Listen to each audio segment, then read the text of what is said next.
கருப்பு பணம் என்பதே இல்லாமல் ஆகிவிடும் என்று அறிவித்தார்கள். அதற்கு இந்த நாட்டிலே கருப்பு பணம் எப்படி உலவுகிறது என்பதை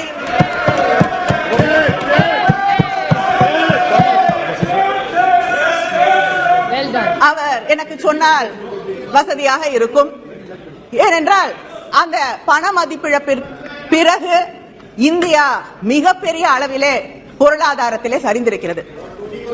பிஜேபியோடு தமிழ்நாட்டிலே கூட்டணியிலே இருக்கக்கூடிய அதிமுக ஆட்சி செய்த காலகட்டத்திலே எங்களுடைய சட்டமன்றத்திலே பாலிசி, கவர்மெண்ட் பாலிசி நோட்ல பண மதிப்பிழப்பால் டிமானிட்டைசேஷனால எம்எஸ்எம்இஸ் சிறு குறு தொழில்கள் 50,000 தொழிற்சாலைகள் மூடப்பட்டிருக்கிறது என்பதை அவர்கள் பதிவு செய்திருக்கிறார்கள்.